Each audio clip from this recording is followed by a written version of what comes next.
برای وجودتون و خدا رو شکر برای خداوند ما عیسی مسیح که در نام او جمع هستیم. آمین. عزیز من 2 اعلان خدمتتون اعلام کنم. به من گفتن که صندلی های عقب کلا برای بچه هاست. کجا خواهر برای کسایی که بچه دارند اونجا باید بشینن. درسته؟ اون صندلی عقب رزرو شده است برای کسایی که بچه دارن. نمیدونم، یعنی اونایی که اونور نشسته همه باید بچه داشته باشن. من فکر نمی‌کنم بچه داشته باشن. آره. و بچه‌هاشون فکر کنم بزرگن. پس عزیزان لطفاً رعایت کنید، چون که بچه‌های کوچیک پدر مادرها با اینا رو نگه دارن. اون ردیف آخر همیشه برای این عزیزان هست. من فکر کنم جا هست اگه ذره چی میگه با محبت بشینید. آره، با محبت بشینید، جا هست. و اعلان دوم اینه که ما امروز باید کلیسا رو زود تخلیه کنیم. به خاطر همین سرود آخر هم نخواهیم داشت، فقط موعظه میکنم و جلسه رو میبندیم. ما باید قبل از 5:30 اینجا خالی باشه، چون که عزیزان کانادایی برنامه دارن. خب و دعا میکنم که کلام امروز باعث برکتتون بشود. آمین. عنوان کلام هست سرآغاز یک آغاز باش. سرآغاز یک آغاز باش. امروز 26 ژانویه است. ساعت 2:30 ما رسیدیم کانادا. البته من یادم نبود ساعتش، روزش یادم بود و تقریباً 14 سال پیش چنین روزی ما اومدیم کانادا. اگه بهتون بگم توی ونکوور من هیچ کس رو نمیشناختم، هیچ کس رو. فقط یه نفر رو میشناختم که اونم قاچاقچی مواد مخدر بود.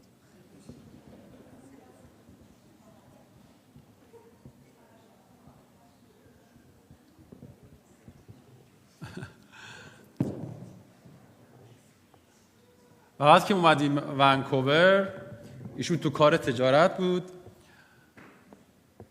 و ما چون کیف زیاد داشتیم ایشون اومد استقبال من و ما چون از طریق سازمان ملل اومدیم پناهندگی داشتیم در ترکیه، کیفامون زیاد بود. برای ما 2 ماشین گرفتن اداره مهاجرت، ما رو بردن ویلکام هاوس و کیفامون خیلی زیاد بود. این دوستمون گفتم کیفا رو لطفاً با خودت ببر خونه خودت که بعداً ما بیام تحویل بگیریم. بعدش پلیس ریخته بود، همه کیفا رو باز کرده بود. ما این رو همه رو بعداً فهمیدیم که وقتی که دوست ما ناپدید شد فهمیدیم که تو زندانه. یعنی تنها کسی که من میشناختم ایشون بود. ولی امروز در خداوند شما رو میشناسم. آمین. و این نه به لیاقت انسانه، نه به دانش انسانه، و این کار خداونده که تو این 14 سال ما رو برکت داد.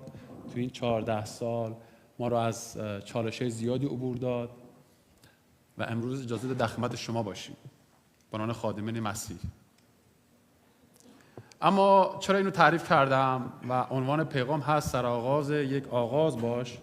من بارها گفتم اینجا، من زبان مادریم کرده و فعال سیاسی بودم تو ایران، اصلا به همین دلیل پناهنده شده بودم و اگر مسیح نبود الان توی یکی از این احزاب کرد فعال بودم. برای همین وقتی که اتفاقات سیاسی تو کشورم میفته بعضی وقتا غیرتم میزنه بالا هنوز، چون اون بک‌گراند هنوز با من هست و باورم این بود که برای رسیدن به حقیقت که آزادی بود باید جنگید، باید از اسلحه استفاده کرد، چون زبان خوش بعضیا حالیشون نمیشه. این باور من بود. ولی در ترکیه بعد از 4 ماه از ورودم یه شخصی که مسیحی شده بود با من آشنا شد، گفت بیا بریم کلیسا. گفتم من بی خدا هستم، مثلا مذهب که هیچی، پیامبرم که هیچ، اصلا خدا رو قبول ندارم.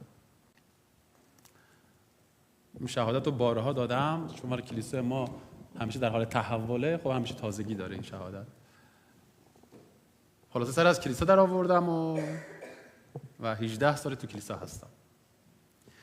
اما چرا سرآغاز یک آغاز؟ سرآغاز یک آغاز.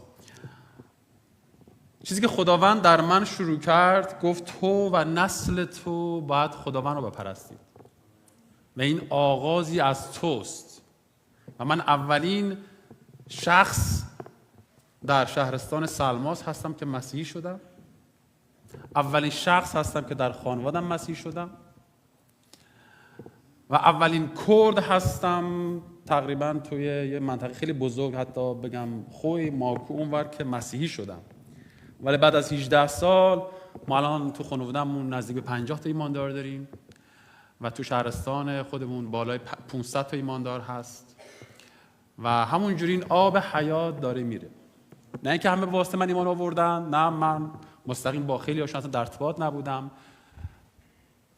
و اینو یاد گرفتم که همه ما خداوند میخواد سرآغاز یک نسل باشیم، سرآغاز یک آغاز باشیم. و وقتی که خداوند آدم و حوا رو آفرید، آدم و حوا دو تا فرد نبودن، آدم و حوا سرآغاز بشریت بودن، شروع بشریت بود آدم و حوا.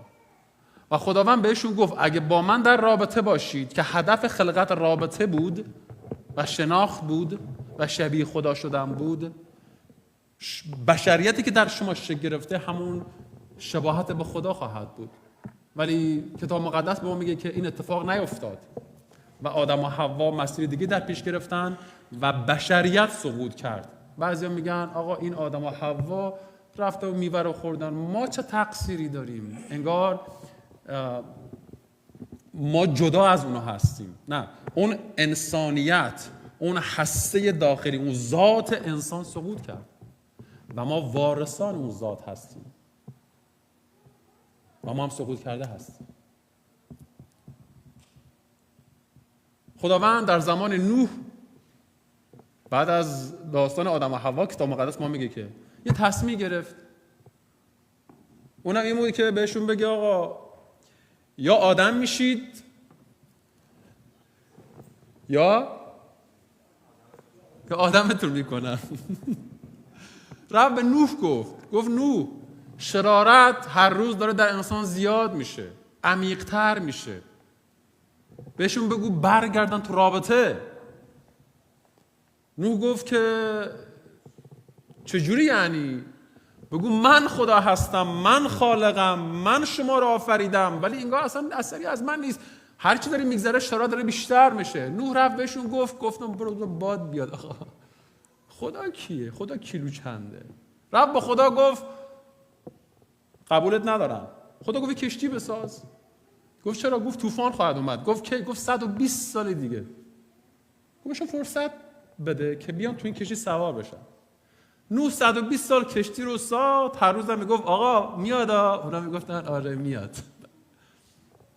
و طوفان اومد. کتاب مقدس میگه فقط 8 نفر زنده موندن. چقدر حرف نوح تاثیرگذار بود. یعنی فقط نوح و پسراش و عروساش و یه عالمه حیوان. حیوان‌ها حرف گوش کن‌تر بودن. چون کلام خدا میگه اینا وارد کشتی شدن. خب میدونم این داستان برای خیلی‌ها کودکانه میاد، علمی تخیلی میاد. آقای حرفای چیه؟ تو قرن 21 که ذره منطقی حرف بزن ما بفهمیم چی داری میگی. حالا با جای منطقیش هم میرسی. همه از بین رفتند و 8 نفر موندن که نوح رهبر این 8 نفر بود. و خدا هدفش این بود که در رابطه اون بشریت سقوط کرده احیا بشه. و جناب نوح هم اشتباه کرد. جناب نوح هم در حضور خدا لخت و عریان شد. بی حرمتی کرد به حضور خدا. و خداوند گفت که نه که خدا اشتباه میکنه، این برا ماست تا درسی به ما بده که داره چه اتفاق میفته. و خداوند گفت من نسلی جدید رو خودم به وجود میارم، خودم میسازمشون، خودم شبیه خودم میکنم. برای سراغ کی؟ ابراهیم. و به ابراهیم گفت که من از تو نسلی جدید خواهم ساخت. یعنی همه انسان‌هایی که وارثان بشریت از آدم بودند از بین رفتن، نوح موند. نوح هم گند زد و خدا گفت خودم یک قوم تازه رو به وجود میارم. و اینطور به ابراهیم میگه، فصل 12 کتاب پیدایش اینطور میگه به ابراهیم خدا: از تو قومی بزرگ پدید خواهم آورد و تو را برکت خواهم داد، نام تو را بزرگ خواهم ساخت و تو چی خواهی بود؟ یه بار دیگه، تو برکت خواهی بود. تو برکت خواهی بود. از نسل تو و قوم تو همچین چیزی به وجود خواهم آورد. در حقیقت خدا میخواد ابراهیم سرآغاز یک آغاز باشه. ابراهیم سرآغاز یک نسل باشه.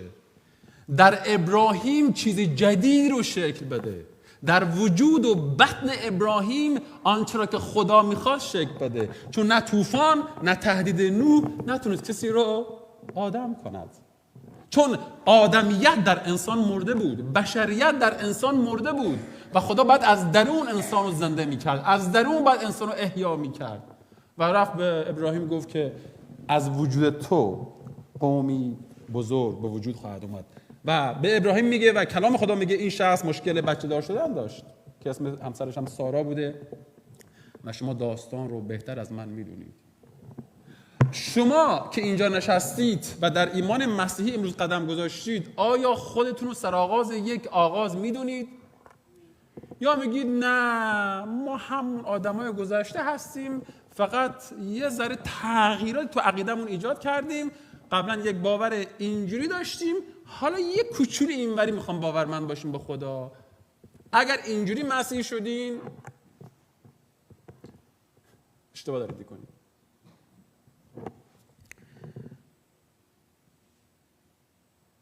یوشع وقتی که معاون موسی بود و قوم اسرائیل رو به سرزمین کنعان میخواست ببره و در حقیقت وارد شدن، اینطور به قوم میگه. آیا شما با یوشع موافقید؟ بخونیم با هم. داره به قوم میگه اگر نه اون نه اوکی نه من فکر کنم شما باید یوشع رو، جمله یوشع رو نذاشتید. اوکی فکر کنم دیگه نیست، من اینجا میخونم. میگه اگر، یوشع داره میگه اگر در نظرتان ناپسند است که خداوند را عبادت کنید، اومد. اگر در نظرتان ناپسند است که خداوند را عبادت کنید، همین امروز برای خود برگزینید که کی را عبادت خواهی کرد. خواه خدایانی را که پدرانتان در آن سوی اردن عبادت می‌کردند، خواه خدایان اموریانی که در سرزمینشان به سر می‌بردید، اما من و خاندانم یهوه را عبادت خواهیم کرد. یعنی یوشع داره میگه که من میخوام سرآغاز یک نسل تازه باشم، من میخوام جدید باشم و نسل من و خاندان من مسیر دیگه رو در پیش خواهند گرفت. قوم اسرائیل هم که یک مدت رو در مصر و در سرزمین‌های اونور رود اردن زندگی کرده بودن، داستانش طولانیه، انگار خو گرفتن با اون عادت‌ها. و امروزه ما بعضی وقتا می‌بینیم که مسیحیانی توی کلیسا هستن که یه جورای مسلمونن ولی مسیحیان. یعنی به جای ایوای حسین میگن ایوای عیسی. یعنی اون تحول، اون بیداری درون شکل نگرفته. اصلا انگار سرآغازی تو وجودشون نیست. ولی یوشع داره میگه که نه، به این شکل نباید باشه. اگر امروز شما واقعاً به عنوان یک ایرانی اینجا نشسته ای، در کلیسای مسیح نشسته ای، آیا خودت رو سرآغاز یک نسل میبینی که تو و نسل تو مسیح را بپرستن؟ اگر واقعاً این قلب توست، این پیغام، این آیه که بعدش میخونم برای شماست که خداوند داره به ابراهیم میگه خداوند به ابرام، قبلش اسمش ابرام بود بعد ابراهیم شد. ابرام یعنی پدر گرامی، بعد ابراهیم که اسمش میشه یعنی پدر بزرگوار. جالب اسمشو ابرام گذاشته بودن، بچه دارم نمیشد. میگه خداوند به ابرام گفته بود از سرزمین خیش، از ایران و از نزد خیشان خیش و از خانه خودت بیرون بیا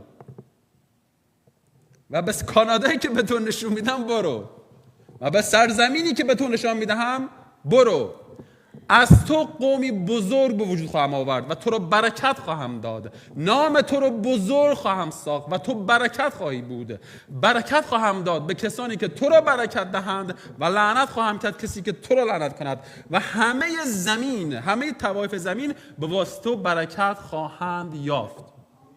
یه سوال، خدا برای اینکه نسل تازه‌ای رو از ابراهیم به وجود بیاره بهش گفت اولین قدم اینه که گذشته رو رها کنی، از خانه و کاشانه بزن بیرون. چرا خدا معجزه نکرد که دفعه در ابراهیم چیزی دیگه شکل بگیره؟ من 2 هفته پیش بودم کی بود اینجا موعظه کردم، گفتم معجزه خدا تبدیل شخصیت نیست، تبدیل شخصیت یک پروسه است. اون انسانیت درون ما که مرده بلکه زنده بشه یک پروسه است و خدا به ابراهیم میگه اوکی من خدا هستم، میخوام از تو قومی جدید رو به وجود بیارم، اول باید خانه و کاشانه و آداب و فرهنگ و باور و دین و مذهب رو رها کنی، هان رنگی توش بذاری، باید کاملا جدا بشی. برو بیرون، برو بیرون.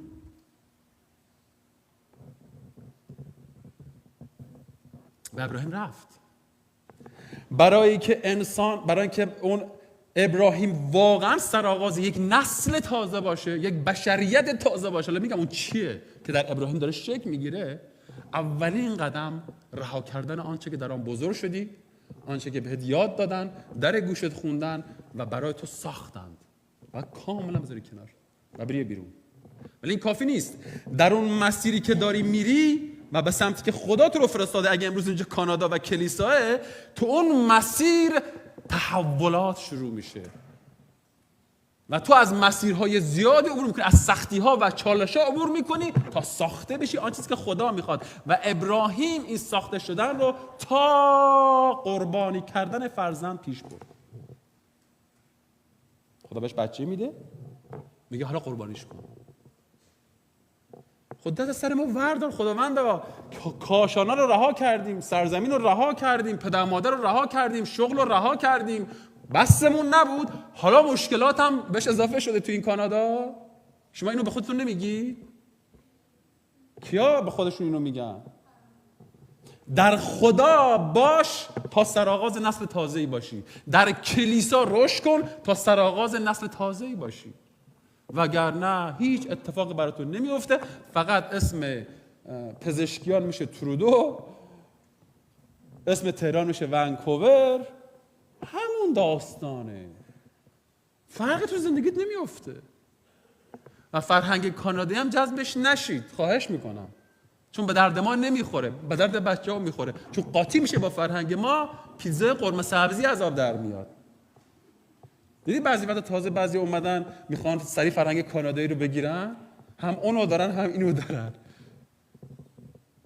یه جا دیگه قاطی میشه، نمیشه. الان اینجا کجاست؟ اونجا که به نفعش باشه کاناداییه، اونجا که به ضررش باشه ایرانی میشه.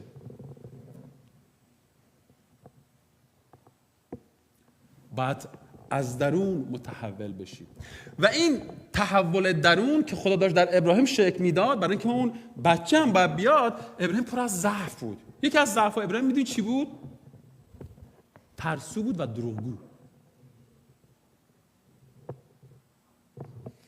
وقتی که با همسرش سارای عزیز به مصر میرن، اینطور به سارا میگه، پیدایش فصل 12 آیه 11 و 13 اینطور میگه: نزدیک ورود به مصر ابرام به همسر خیش سارای گفت میدانم که تو زنی زیباروی هستی، مصریان چون تو را ببینند خواهند گفت این زن اوست، آنگاه مرا خواهند کش ولی تو را زنده نگاه خواهند داشت.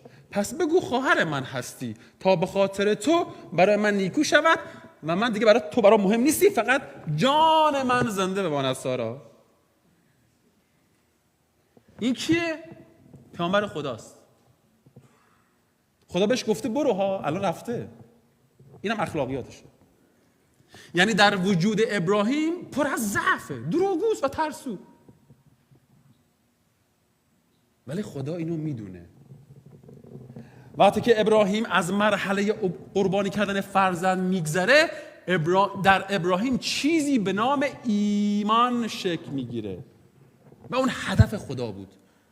و خدا میخواست در نسل تازه چیزی به نام ایمان به وجود بیاره و این ایمان برای اینکه شکل بگیره باید رها میکرد گذشته رو، باید از مرحله سخت و قربانی کردن فرزند عبور میکرد تا در او ایمان شکل بگیرد. و وقتی که نسل بعدی میاد، یعنی اسحاق که بیاد، ابراهیم به اسحاق ایمان رو تحویل بدهد، به نسل بعدی ایمان رو تحویل بدهد و یه سری خصوصیت اخلاقی که اصلاح شده بعضیش هنوز اصلاح نشده باید تحویل بدهد. متاسفانه اسحاق هم دروغگو بود و ترسو، یعنی قشنگ از باباش به ارث میبره.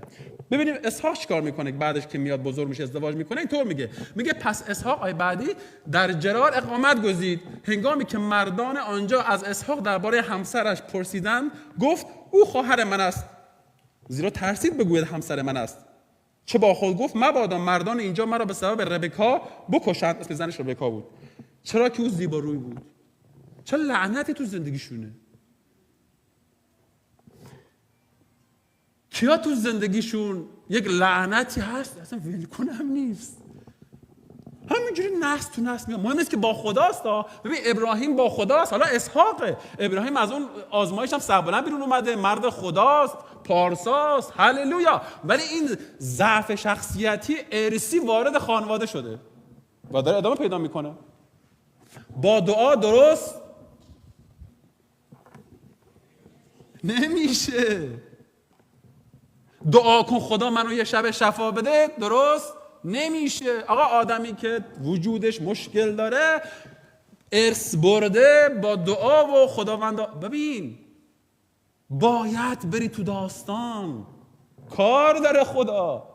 خب خدا است یه بشکن بزنه همه چیز پاک بشه. پیامبران خدا معصومند، این مال حرف ما نیست، این مال گذشته است.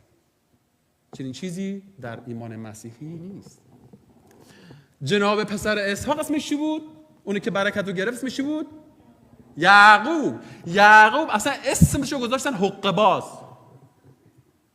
دروغگو. یعنی قربونشون برم 3 نسل پیامبران خدا دروغ رو تحویل بدن به نسل بعدی. که اینطور میگه برادر جناب یعقوب آقای عیسی، اینطور میگه وقتی که اسحاق پیر شده بود و برکت رو یعقوب سر باباشو کلاه میذاره. حالا داستانش مفصله نمیخونم، اونایی که میخوام برن کتاب مقدس رو بخونید. اینطور میگه اسحاق به عیسی میگه، اما اسحاق گفت برادرت فریبکارانه آمد آیه بعدی و برکت تو رو گرفت. عیسی گفت به درستی که نام او یعقوب است، زیرا 2 بار مرا فریب داد. او حق نخست‌زادگی مرا گرفت و اکنون نیز برکت رو هم برده، کلا چیزی برام نذاشته.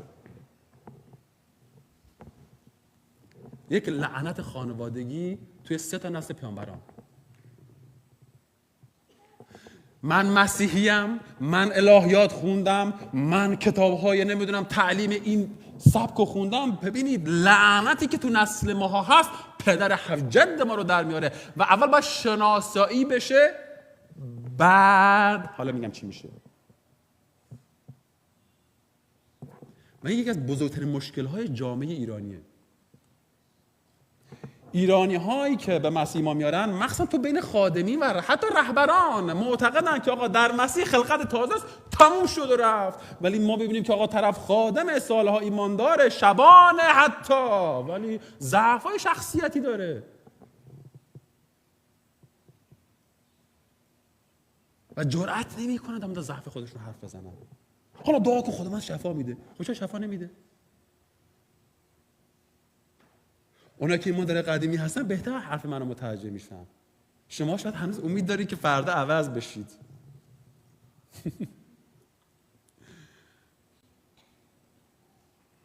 آقا ما عوض بشو نیستی، همینی که هست. نه شوخیه، همینی که هست نیست. باید اون داستان چیه؟ باید خودمون رو شناسایی کنیم. و یعقوب ازدواج حقه بازی بود، برکتش حقه بازی بود. حالا داستان رو من نمیگم، اصلا گیر کی میفته یعقوب؟ گیر داییش. تو دست داداش فرار میکنه به خاطر دزدی که از داداش کرده بود، میشه پیش لابان دایی خودش، عاشق دختر کوچیکی میشه راهیل. داییش هم میگه باشه من به تو میدم 7 سال چوپانی کن برام. 7 سال چوپانی میکنه. بعد خب عروسی‌های تقریبا داستان مال 3900 سال پیشه یا 4000 سال پیشه، 3800 سال پیشه. وقتی که میگه اوکی حالا دخترم به تو میدم، دخترم که بهش میدم، شب متوجه میشه که او اشتباهی بهش انداختن. آره دختر بزرگی بود، چشم کور بود، خیلی هم زشت بود. آره بریم بخونید. من دوره کتاب مقدس گذاشته بودم، بچه‌ها اینا رو می‌خوندن، میگفتن برای چی این کتاب مقدسه؟ گفتم آره. گفتم که داستان خیلی همش اینا چرا اینجا چاخانن، همه دروغگوان این پیامبران. گفتم ویلکام تو د مسیحیت. این مسیحیته. داره به شما درس میده. رفت گفت آقا این چه وضعیه؟ دختر بزرگ به من انداختی. گفت تو رسم ما این نیست که دختر بزرگ اول شوهر بدیم، 7 سال دیگه هم کار کن گوشت رو بهت میدیم. 14 سال کار کرد، حقه بازی براش میاره.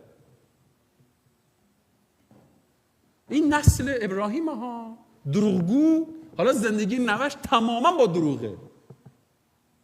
آقا ما اومدیم کلیسا در مورد پیامبران چیز خوبی بگو، اینا کتاب مقدس نوشته، تقصیر من نیست. یعقوب به یه بنبستی تو زندگیش میرسه، نه راه پس نه راه پیش. خدا او رو ملاقات میکنه، با خدا وارد کشتی میشه، میخواد به زور از خدا هم برکت رو بگیره. خدا گفت ولم کن، داره صبح میشه. گفت برکت رو بده. گفت فکر من عیسو هم میخواد برکت من بدزدی؟ خدایی که زد روی رون پاش و روی رون پاشو شکوند. ول نمیکرد خدا رو یعقوب. من کشتیگیر نیستم، برادر علی کشتیگیره، اونا که کشتیگیرن فکر کنم قدرت کشتیگیرا تو پاشون باشه، نه چون نمیدونم چه جوریه، میزن رو پاش. و یعقوب تا روزی که بود لنگید، اما ضعفش رفت. خدا گفت اسم تو اسرائیل از این به بعد. لعنتو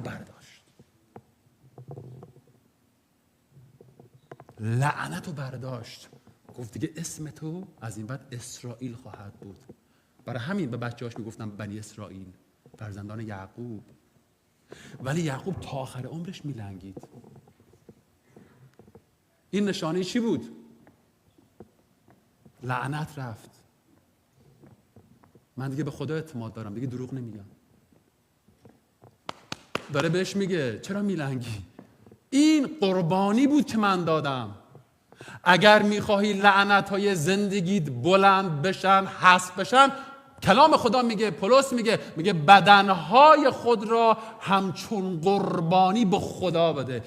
داره وقتی که ضعف برداشته بشه، پروسه داره، باید باهاش مواجه بشی، باید با تاریکی خودت، با دروغ خودت، با خشم خودت، با بی‌حکمتی خودت و روبرو بشی، قشنگ مزه کنی، بگی خداوندا فهمیدم من چقدر وضعم خرابه.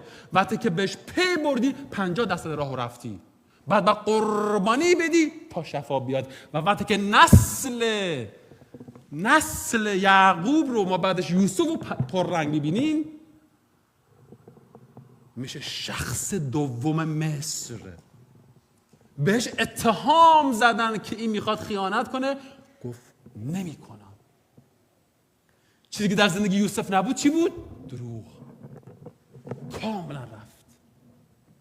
و کلام خدا به ما میگه که کاملترین سایه از مسیح در عهد عتیق یوسفه. بهش خیانت میشه ولی انتقام نمیگیره. سرشو کلاه میذارن ولی کلاه نمیذاره. اتهام خیانت بهش میزنن، سکوت میکنه. واو، لعنت برداشته شده. 3 نسل طول کشید. خدایی که شفا میده، خدایی که رحمته، خدایی که خدای معجزه، چرا بر نمیداره؟ باید قربانی بدی، باید درد بکشی تا برداشته بشه. و امروز در مسیح که ما هستیم عزیزان، ما نسل تازه‌ای هستیم در مسیح. ما قرار نیست وارثان آدم باشیم، ما قرار وارثان کی باشیم؟ یه بار دیگه میگم، ما قراره کی رو به ارث ببریم؟ ما آنچه که در عیسی است رو مسیح میگه به ارث برید، نه آنچه که در آدم بود. و اینو کلام خدا به وضوح به ما میگه تو قرنتیان، میگه انسان اول از زمین است و خاکی. آیه بعدی لطفاً. انسان دوم از آسمان است. هر آنچه انسان خاکی واجد آن بود در خاکیان نیز وجود دارد و هر آنچه انسان آسمانی یعنی مسیح داراست در آسمانیان نیز یافت می شود. همان گونه که شکل انسان خاکی یعنی آدم را به خود گرفتیم، شکل انسان آسمانی را نیز به خود خواهیم گرفت. ما قرار نیست نسل آدم باشیم، ما در جسم نسل آدمیم، ولی خدا میخواد در بعد روحانی ما نسل مسیح باشیم. این همان سرآغاز یک نسله. آیا تو خودتو سرآغاز یک نسل میدونی؟ من 2 شب پیش خونه مشارکت خونگی برادر علی فردینا بودم و خدا رو شکر مهدی هم ایمان آورد. مهدی اینجاست. خب من باش حرف زدم که مخشو بزنم، نشد. همه با شوخیه ها، شوخی هم با جدی مثل همه این شوخیه، مخ کسی رو نمیزنم. باش وقت گذاشتم، توضیح دادم. گفت توضیحت برای خودت داریش، صبر کن. داداشش باش وقت گذاشت، برادر علی فرد. گفت آقا مرسی داداش، برای خودت. اونجا دا شهادت میداد توی خونه. گفت اینجا نشسته بودم و خب توی مدت کلیسا همیشه اومده. میشه وایستی؟ ایشینه. آره پسرمون اینا ها. حالا مجردم هست، بشید. چند وقت کلیسا میای مهدی؟ علی که حساب کتاب زودتر جواب داد. 11 ماه کلیسا اومد، براش دعا میشه، صحبت میشه، شبان، بقیه. و بارها گفت که بعد برای من دعا میشد، من حضور روح القدس رو به گفته خودش انرژی رو دریافت میکردم. ولی گفتم خب حالا احساساتی دارم میشم، حالا نه ولش کن، من نمیخوام منطقم تسلیم بشه. تا اینکه فکر کنم هفته پیش اتفاق افتاد، 2 هفته قبل بود. هفته پیش میاد اینجا میگه توی پرستش دیدم اصلا دارم از خود بی خود میشم. میگه به خودم گفتم مهدی قوی باش، احساساتی نشو مهدی. گفتم روح منو گرفته و ناخودآگاه این جمله ایشون بود. داشتم بی خود گریه میکردم.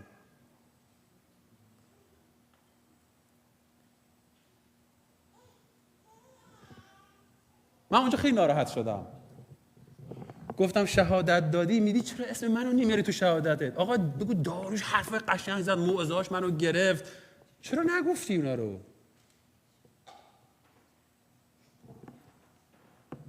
و من سالهاست دارم میگم، حداقل 5 سال این حرفو میزنم، ما اینجا هیچ کاره ایم. اینجا از جناب داروش گرفته تا هر کسی تو این کلیسا خدمت میکنه، ما 0 مطلقیم.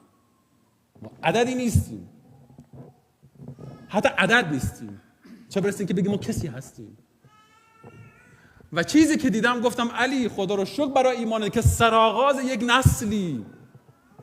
و دارم میبینم که خدا داره تو رو احیا میکنه.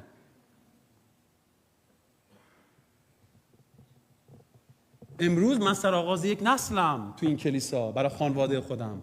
آیا آدم بهتریم؟ نه. آیا آدم قوی‌تریم؟ نه. آیا ایمانم خیلی بهتر از اوناست؟ نه. من دعا میکنم به اسم عیسی مسیح سرآغاز نسل باشید. دعا میکنم اگه به ونکوور اومدی، اگه در کلیسای خداوند هستی، بگو خداوند من و ذریتم نسلم تو رو بپرستن. قطع کن اون شریان نسل گذشته رو، اون مرده پرستی رو قطع کن، قطعش کن. عزیزان من میخوام چیزی واقعی به شما بگم. من میگم 3 تا نسل پیامبران اون ضعف رو داشتن. ممکنه نسل من که من نسل اول تو خانواده هستم، حتی پسر من، حتی نوه من، یه سری از اون لعنت‌های مذهب گذشته تو وجودش باشه. کار ما امروز چیه تو این کلیسا، تو ایمان مسیح؟ اول شناسایی کنیم، دعا کنیم، بگیم خداوندا این ضعف‌هایی که شایسته یک مرد خدا نیست، یک ایماندار مسیحی نیست، چرا تو منه؟ اول دعا کن خدا به تو نشون بده. آقا دروغگویی دیگه، جناب یعقوب دیگه دروغگویی. خب اگه من دروغگو هستم چرا برکتم دادی؟ چون برکت من به اعمال تو نیست، به تعهد آسمانی است. اگه ایشون خادم خوبی نیست چرا اونجا گذاشتی؟ چرا؟ تو یعقوب رو به خدا نمیگفت؟ اگر تمام نسل ما داره دروغ میگه چرا ما رو پیامبر کردی تو؟ مگه ما تو رو میشناختیم؟ مگه اصلا با تو کاری داشتیم؟ خودت اومدی سراغ ما رو تو این جایگاه قرار دادی. ما پر از ضعف اشتباهیم، ولی خدا به قلب نگاه میکنه نه به عمل کرد. اینکه چقدر خدا رو دوست داری. من ایمان دارم یعقوب انقدر خدا رو دوست داشت، پسر کوچیک بود، چون وراثت برکت و پسر بزرگ برمیگرفت. این یک رسم بود در 4000 سال پیش. گفت این برکت رو میدزدم از داداشم حتی با کلک، چون خدا مهمتر از همه چیزی. خدا اون قلبش رو میدید. روشش غلط بود ها، ولی قلبش درست بود. خدا گفت قلب تو با من، روش تو تغییر میدم، کاری میکنم تا آخر عمرت بلنگی. و یعقوب عوض شد. امروز عزیزان بعضی وقتها من خودم در عجبم از خودم کسی رو قضاوت نمی کنم، از خودم در عجبم. چرا بعضی وقتها ما برای ایماندار مسیح شایستگی رفتارمون درست نیست؟ ریشه در گذشته داره. این اکسکیوز نیست. فارسی چی میشه اکسکیوز؟ این توجیه نیست. این شناخته که بروش دعا بشه، که باید قربانی داده بشه، باید بشکنی، باید خمیر بزنی بیرون. کی میزنه بیرون؟ وقتی که فشار بیاد. فشار ندید اینقدر خوشگله. دیدی خمیرا اینقدر خوشگلن؟ فشار که میدی کج و کوله میشه، این چیز اون واسه بیرون. این داستان انسانه. و تو فرهنگ ما مخصوصا تو کلیسا اولا گفتن که من آدم ضعیفیم، اصلا من آدم گناهکاریم، اصلا من بگم من گناهکارم، میخواد چپ نگاه کنه، میگه ای تو گناهکاری چیکار کردی؟ اینه که شبانه میگه من گناهکارم، وای به حال بقیه چیکار کردن. نگو، درشو محکم ببند، بذار عفونت کنه و زندگی تو به گند بکشه. درشو باز کن، برو در حضور خدا بریزش بیرون. اینو اول به خودم میگم، بعد به شما، چون کلام اول مخاطبش گوینده است نه شنونده.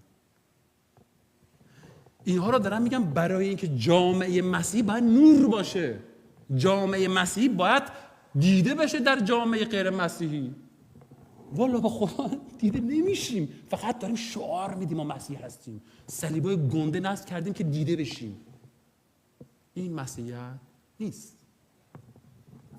در داخل ساختمان کلیسا باید روح قضاوت نباشد که تو بتونی خودت باشی. اگه در کلیسا هم زیر قضاوت، مثلا رهبران اصلا جرأت خودشون رو باز کردن ندارن، میگن ای بابا من خودم باز کنم دیگه کسی منو قبول نداره. بقیه هم که جای خودشون. و این بسته شدن در خود، زندانی شدن در خود، پدر ما رو در آورده. اینا دیگه بحث پرکتیکال و عملی تو زندگی مسیحیه. من دعا میکنم به اسم عیسی مسیح که در حضور خدا عریان باشیم و به این نگاه نکنیم که کی داره ما رو میبینه. این هم به معنی نیست که پیش هر ننه منقریبی بری ضعفاتو بگی ها. آخه من این بار این کارو کردم. رفتم پیش یه برادری، به ما گفتن که برو پیش کسی اعتراف کن. ما فکر کردیم هر کسی هست که فکر کنیم اون شبان باشه. من پیش برادری اعتراف کردم، گفتم من این مشکلات دارم. اونم خیلی احساساتی شد، گریه کرد. 3 روز بعد سر این موضوع با هم بحثمون شد. گفت میگم گفتم چی رو میگی؟ گفت حرفی که به هم زدیم. گفتم نوکرتم هستم، ضعفا رو بیشتر میشورم. این دعوا سر چی شد؟ ما تو گروه خادم سازی بودیم، شاگردسازی، خادم سازی کلیسایی. نهار می‌خوردیم، صبحانه می‌خوردیم، شام می‌خوردیم، درس می‌گذروندیم. ظرفا نوبتی بود که شسته بشه. نوبت اون بود، به من انداخت، منم گفتم نوبت خودته. حالا می‌خوایم بریم خادم مردم بشیم. سر ظرفشویی دعوامون شد. گفت میگم گفتم میشورم. باور کنید همون شخص الان کشیشه تو آمریکا. گفتم من میشورم، فقط تو هیچ نگو. تا زمانی که اون بود ظرفا رو من میشستم. بعد که رفت بقیه میشستم. یعنی دقیقاً توی داخل کلیسا آقا نشسته خادم مسیح بشه، درسشو داره میخونه. ظرف شستن برام سخت بود. دوره روزه گذاشتم. گفت همه بر روزه بگیرن. منم بی خدا از کلمه برادر متنفر بودم. با خیلی از شما متنفرید میدونم. به من میگفتم برادر، گفتم خودتی آقا. واقعا هر کی میگه برادر خودتی. روزه اصلا خوشم نمیومد. چون به زور به ما گفتن روزه بگیر، من حالم بد میشد. آقا شبان ما گفت که باید روزه بگیرید. رفتیم جلو شبان که جرئت نداشتیم حرف بزنیم. رفتیم پشت پرده، گفت من روزه نمیگیرم. گفت آقا شبان گفته، اون شبان بگه. روز بعد نه صبحونه خبر بود نه از نهار نشام، چون ما میخوردیم سر کلاس دیگه. من رفتم اونجا یخچال هم داشت، آشپزخونه هم داشت. بچه‌ها همه روزه، تو بریک من رفتم سر یخچال، رو باز کردم، قشنگ میوه رو برداشتم گذاشتم رو میز با افتخار. بعد سیبو میخوردم. اینا همه به زور شبان، به اسم نیت شبان روزه گرفته بودن. من نگرفته بودم. یکی از این مبصر هم داشتیم به اسم رضا، قدش خیلی بلند بود ولی جرأتش کم بود از من میترسید. بعد چند دفعه با مبصر گفتم آقا اینو برو بهش بگو روزاش جلو ما نخوره، ما روزه ایم. رضا اومد به من گفت که آقا گفتن روزه بریم. گفتم شما برای شبان گرفتید، من روزه رو برای خدا میگیرم، برای شبان نمیگیرم. گفت خود که شورشو در داروش دیگه، همه روزن تو هم نخور دیگه. گفتم میخورم. بعد رفتم به شبان گفتم. خب شبانم اومد یه نگاه به من انداخت، هیچی نگفت، قرمز شد سفید شد، جلو بچه چی من نگفت، گفت هر چی میبهد من تاش قانونی. همین مثلا آشغالونی از عصبانیت و از پررویی من و از قلدری من توی کلیسا. ما از اینجا شروع کردیم مسیحیت رو، از همین جا شروع کردیم. سر غذا خوردن دعوا می‌کردیم، سر ظرف شستن دعوا می‌کردیم. وقتی میای جلو الان در جایگاه رهبر وایستادی،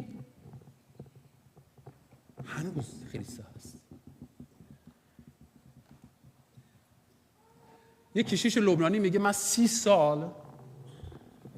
سال توی ایران خدمت کردم، با صدها رهبر ایرانی خدمت کردم، یه روز نشنیدم یک رهبر ایرانی بگه من اشتباه میکنم، من گناهکارم. اصلا نشنیدم، اصلا تو ایرانی نیست. چیزی به نام لغتنامه اشتباه میکنم وجود نداره تو ایرانی‌ها. و نمیدانم. این دو تا نه، 3 تا نه نمیگن. هر چی میگه چشم. بابا بگو نه، نمیتونم، تعارفه دیگه. نه غذا تو بخورم، باشه بیا بخور، خودت گوش نشه، میگی بیا بخور. نه بلد نیستیم، نمیدانم بلد نیستیم. و این که بگی من آدم ضعیفیم. و این در جامعه کلیسایی هست. خیلی وقتا تو کلیسا خب فرصت نیست، تو کلاس‌ها همتون کلاس رو نمیایید صحبتشو بکنیم، مجبور تو موضع بیاریم بگیم آقا داستان چیز دیگه ایه. باز کنی خودتون و رها بشید از آن چیزی که در درون شما تا شما کرده. خشم چقدر شما رو اسیر خودش کرده؟ حسادت، کینه، زودرنجی، دروغ، خیلی چیزا هست. فرق نمیکنه چند سال ایمان داری. قشنگ دروغ من دیدم توی ایمانداران خیلی قدیمی، حتی قشنگ دروغ میگن. اینجا قسما متهم کردن کسی میزنه، با خودم میگم با یک جامعه مسیحی باید بپذیریم 3 تا نسل پیامبریم و هنوز ضعف داریم. بپذیریم آقا من ضعف دارم، آقا من برام دعا کنید، منو تحملم کنید، منو درکم کنید. وقتی که اینها رو میگی تازه با خودت روبرو شدی و تازه درا رو باز کردی برای خدا. تموم نمیشه با اینکه من فقط اینو دارم، با این جمله من ضعیفم. این میتونه بس یه اکسکیوز باشه که همین رو بگی خدا واسه من هر کاری خواستم میکنم چون من ضعیفم. نه این نیست. ولی این پذیرشه در شفا رو باز میکنه. بیماری پروسه درمان شروع میشه که میگه آقا پزشک من بیمارم. شما تا بیمار دیدین بره بیمارستان به پزشک بگه خودت بیماری، برو بیرون. یا آمپول بهش میزنن، بیهوشش میکنن و درمانش میکنن چون دیوونه است. ولی بیمار میگه پزشک من بیمارم، به دادم برس. حالا فوش به پزشک بده ازش نمیگیره، فوش به پرستارا میده ازش نمیگیرن. ولی اون بیمارم پذیرفته. ولی بیماری که نپذیره چیکارش میکنن؟ میبندنش به تخت، محکم میبندنش. تو بیماری و اینو وقتی که من دارم اینو مطرح میکنم، از قصد من بارها میگم، این قصد من اینه که ما توی کلیسامون با فرهنگ سازی بشه، خودمون رو بشناسیم، خودمون رو باز کنیم و در حضور خدا، نه در حضور آدما، بی عیب باشیم، در حضور خدا عریان باشیم و به خدا اجازه بدیم که بر ما بتابد اون نورش تا ضعف‌ها، زخم‌ها، چالش‌های شخصیتی ما رو شفا بده. خداوند میتونه اینطوری بکنه که ابراهیم درست باشه، ولی به 3 تا نسل ادامه پیدا میکنه. ایمان مسیحی با ایمان شروع میشه. عزیزان ما مخالف روانپزشک و دکتر و قرص نیستیم. من نیستم. هستن کسایی که میگن آقا ولش کن قرصو. من نیستم. چون من معتقدم که خدا علم رو خدا در طبیعت خودش قرار داده. علم چیزی که خدا گذاشته. ولی ایمان ما روی علم سوار نیست. ما به شفا اعتقاد داریم، 100% اعتقاد داریم، ولی بعد شخصیتی رو باید با خدا زندگی کنی، با باش راه بری، با اینقدر بیفتی بلند بشی، آخرش هم اینقدر میلنگی تا آخر عمرت، بعد اسمت میشه چی؟ اسرائیل. و اونجاست که خداوند اون شریان لعنت رو میبنده. من اینو میگم کوتاه میکنم اونجور چون پرستش نبود صحبت طولانی شد. بعضی وقتا من تو بچه‌های خودم میبینم خودم رو. من تو بچه‌های خودم میبینم. لیلا همسر اینجا نشسته. بهش میگم نگاه کن. منم. میکشمش کنار، در یه وقت مناسب باش صحبت میکنم. میگم رو این کار کن. این آینده تو رو نابود میکنه. و پسرم خب با هم خیلی راحتیم. میگه خب چرا خودت؟ گفتم کسی به من نگفت.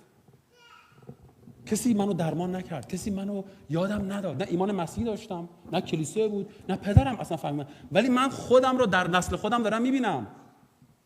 و میدونم کجاها اگر این همونجوری ول بره آسیب هایی که داروش خورد اونم میخوره. مهم نیست که توی ایمان هم میخوری، با مسیح هم میخوری. بعد کمکش میکنیم. اول میپذیره. بهش میگم اول میپذیری که این ضعفو داری؟ میگه آره. میگم حالا باید دعا کنیم. حالا باید تو دعا کنیم خدا بدی. ممکنه تا 5 سال 10 سال دیگه تو باشه، ولی حداقل توی 18 سالگی بدون. من توی 40 سالگی دونستم که چی تو من هست.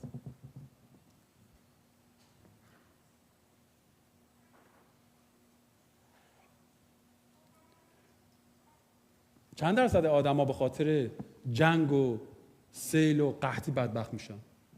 چند نفر؟ خیلی کم، نه؟ 1% هم کمتر. ولی چند نفر بدبختن به خاطر ضعف‌های شخصیتیشون؟ چند نفر بیچاره‌ان به خاطر ضعف‌های شخصیتیشون؟ چند نفر زندگیشون نابود شده به خاطر ضعف‌های شخصیتیشون؟ چند نفر؟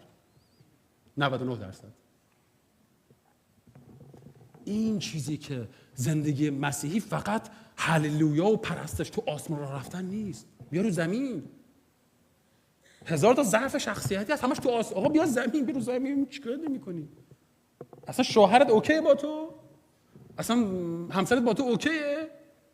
تو آسمون، تو کلیسا تو آسمونا هستی ولی توی خونه اصلا بد اخلاق ترین شخص تاریخ.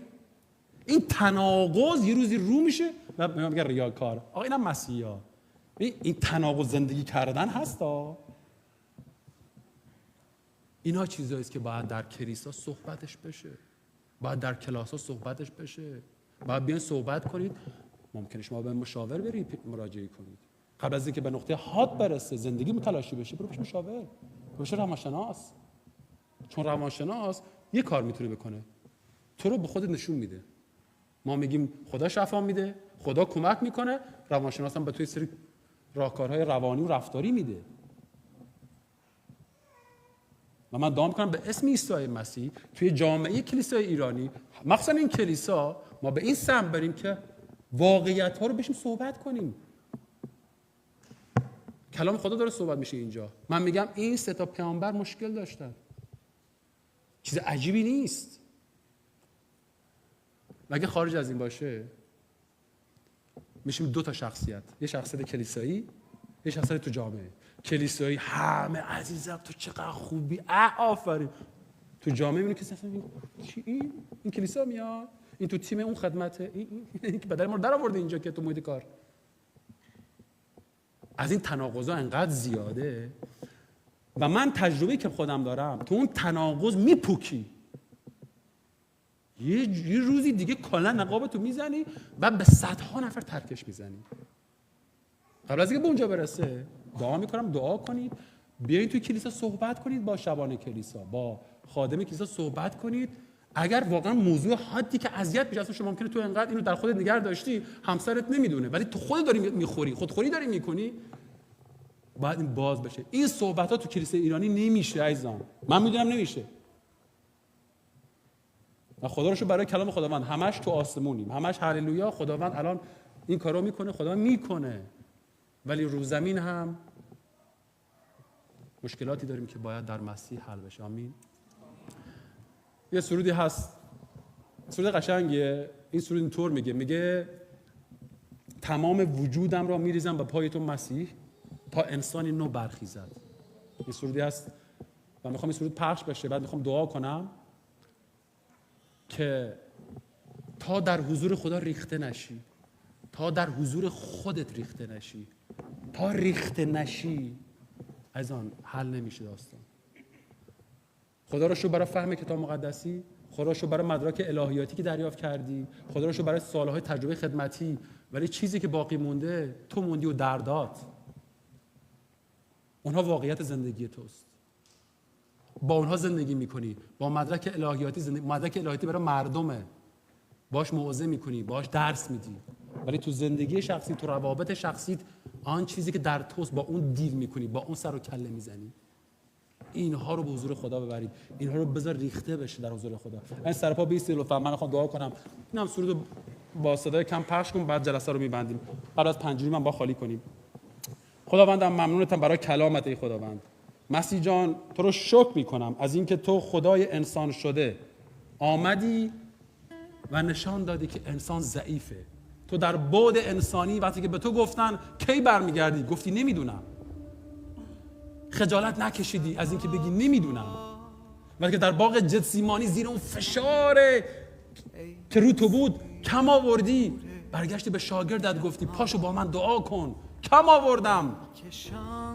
خداوندا این زبان کم آوردم، این زبان نمیدانم، این زبان من هیچی نیستم، نه فقط در ادبیات، دعا میکنم بر هممون مکشوف بشه، در حضور تو ریخته بشیم. ای خداوند، خداوندم زخمهای درون، لعنتهای گذشته، نسلهای پدری و اجدادیم ای خداوند، به اسم عیسی مسیح در نسل من قطع کنه. ای خداوند اجازه نده فرزندانم، نوه هایم با اون ضعفها، با اون لعنتها زندگی کنن. ای خداوند دعا میکنم به من حکمت بدی برای تربیت بچم. دعا میکنم به بچم تو رو بدم. ای خداوند بچه من تو رو از من به ارث ببره. ای خداوند نه اون چه که از اجدادم به ارث بردم. خداوند من اینجا در حضور کلیسای تو اعتراف میکنم پر از ضعفم، پر از اشتباهم. ای خداوند خدا در موضع ناچاری و ضعف اینو نمیگم، فروتنانه و خالصانه بهت میگم. ای خداوند بیا و کلیسا رو احیا کن. ای خداوند ما را با خودمون بیار، جامعه ایرانی رو آزاد کن. ای خداوند کشورم رو آزاد کن از ریا، از دروغ، از زود رنجی، از تعارف، از نقاب، از دروغ. ای خداوند آزاد کن کشور رو، در ما این کارو بکن، ما که تو رو میشناسیم. ای خداوند خداوندا تو گفتی نور شما و بر جهان بتابد. کدوم نور ای خداوند؟ نور که در کلمات و موعظه ها نیست. ای خداوند بذار در حضور تو بشکنیم، بذار خورد بشیم. ای خداوند مثل اون عطر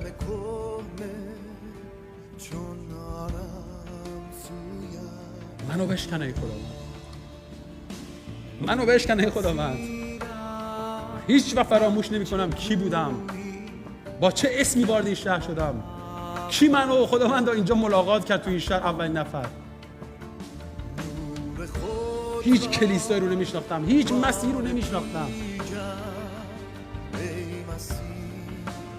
ولی امروز ای خداوند در تو فرزندان رو میشناسم، در توی خداوند خادم تو هم، در تو وارث کلامم، در تو وارث مسیحم. ای خداوند ای خداوند در توست، بدون تو هیچی نیستیم، بدون تو طبل تو خالی هستیم. ای خداوند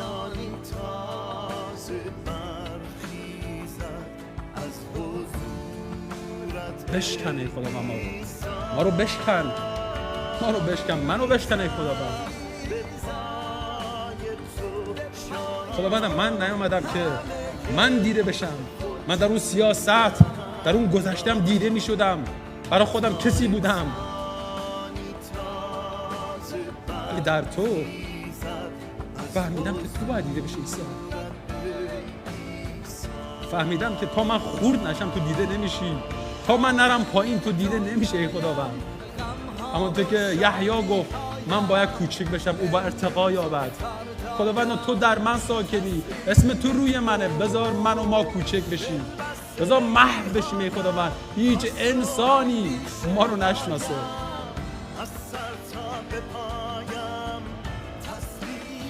دوست دارم ای خداوند، و تو افتخار میکنم مسیح از اینکه شهامت میدی خودت باشی.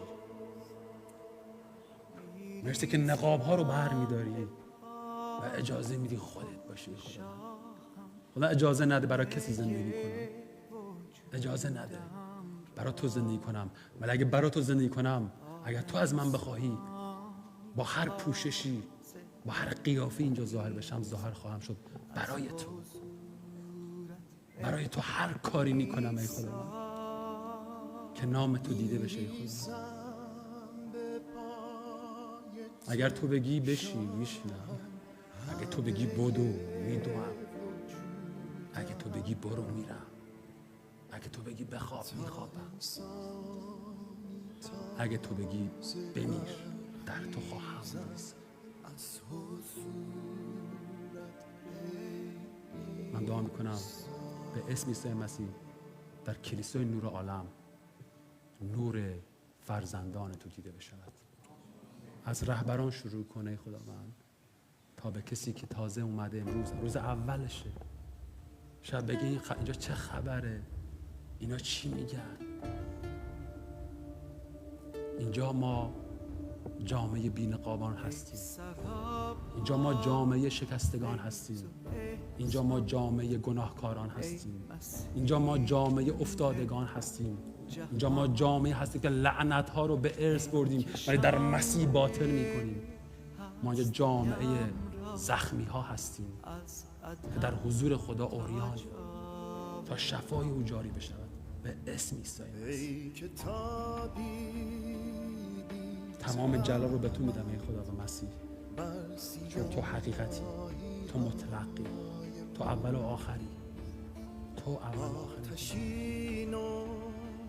همین اجزا رو به دستارتون میسپارم، با هر ضعفی، با هر فکری، با هر بک‌گراندی، با هر گذشته‌ای، با هر تفکری که اینجا نشستن، به هر دلیلی که اومدن، به هر دلیلی که اینجا اومدن ای خداوند، ملاقاتشون اونها رو بکن سرآغاز یک نسل، سرآغاز یک آغاز ای خداوند برای خودت، برای ایران. ای خدا دعا میکنم نوه‌های ما، نتیجه های ما، نسل در نسل نام تو یهوه رو بپرستن. ما نه مرد پرستی بلکه خدای حقیقی رو میپرستیم، خدای زنده و حاضر رو میپرستیم که مسیح هست آن خدا. و دعا میکنم بر قلب ایرانی مکشوف کنی، نور تو بر قلب ایرانی بتابد و این تاریکی ایران رو در هم بشکن. خواهرم از ایران اومده گفت مردم سر شدن، مردم به تاریکی و دروغ عادت کردن، مردم هیچ امیدی ندارن، مردم مردگانی زنده هستن که در خیابونا راه میرن.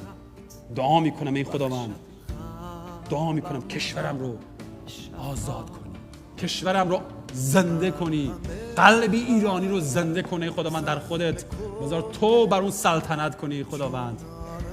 و دعا میکنم در کلیساهای ایرانی اینو شروع کردی، کلیساهای پر از ضعف، پر از اشتباه، با رهبران بی‌لیاقت و ضعیف ای خداوند. اعتراف میکنم همه ما هستیم، ولی تو داری کار میکنی، تو در کلیساهای ایرانی داری غوغا میکنی ای خداوند، شفا میدی، نجات میدی، تبدیل میکنی، اشکا رو پاک میکنی. تماما تو هستی ای خداوند. مرسی که در هیچ شهادتی اسم هیچ خادمی نمیاد. دعا میکنم هرگز نیاد اسم هیچ خادمی در هیچ شهادت ایمانی کسی نیاد به اسم عیسی مسیح. تماما تو باشی مسیح، تو همه چیز تو هستی، همه چیز تو هستی. جلال رو به تو میدم من خداوند، جلال فقط از آن تو. آمین. آمین.